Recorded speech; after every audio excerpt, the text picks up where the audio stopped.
बांग्लादेश में तख्ता पलट के बाद हुई हिंसा और उस हिंसा में हिंदुओं पर हमले का मामला गर्मा गया है, जिसको लेकर भारत के नागरिकों में खासा आक्रोश है। हिंदुओं समेत अन्य अल्पसंख्यकों पर हो रहे हमले को लेकर केंद्रीय गृह मंत्री अमित शाह के निर्देश पर एक कमेटी बनाई गई है। इसी बीच फिलिस्तीन के लिए आवाज बुलंद करने वाले सपा नेता एसटी हसन ने इस पर बड़ा बयान दिया है। पूर्व सांसद डॉक्टर एसटी हसन ने बांग्लादेश में अल्पसंख्यक हिंदू भाइयों पर हो रहे जुल्म पर अफसोस जताया। उन्होंने कहा कि हमारा फर्ज है कि हम उनकी रक्षा करें।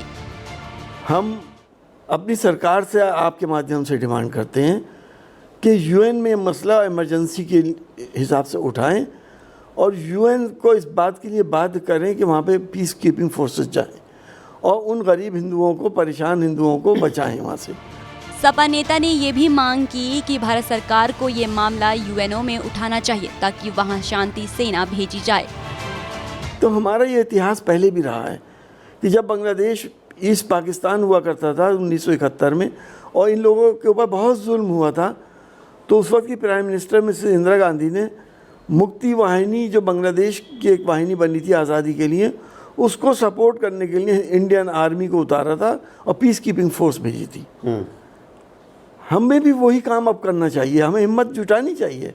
हमारी सरकार खामोश क्यों है अभी तक?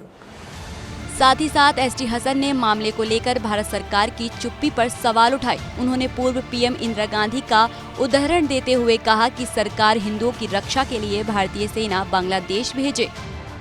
तो हमारा ये इतिहास पहले भी रहा है कि जब बांग्लादेश ईस्ट पाकिस्तान हुआ करता था 1971 में और इन लोगों के ऊपर बहुत जुल्म हुआ था, तो उस वक्त की prime minister Mrs Indira Gandhi ने मुक्ति वाहिनी, जो बांग्लादेश की एक वाहिनी बनी थी आज़ादी के लिए, उसको सपोर्ट करने के लिए इंडियन आर्मी को उतारा था और पीस कीपिंग फोर्स भेजी थी। हमें भी वही काम अब करना चाहिए, हमें हिम्मत जुटानी चाहिए। हमारी सरकार खामोश क्यों है अभी तक? सपा नेता का कहना है कि बांग्लादेश में अल्पसंख्यकों पर हो रहे अत्याचार पर सरकार चुप है, लेकिन शायद उन्हें नहीं पता कि सरकार अपना काम कर रही है। तभी तो जिस कमेटी का गठन किया गया वो बांग्लादेश में अल्पसंख्यकों पर हो रहे हमले और मौजूदा हालात का जायजा लेगी। साथ ही साथ बांग्लादेश सरकार से बातचीत करके वहां के अल्पसंख्यकों की रक्षा पर जोर देगी।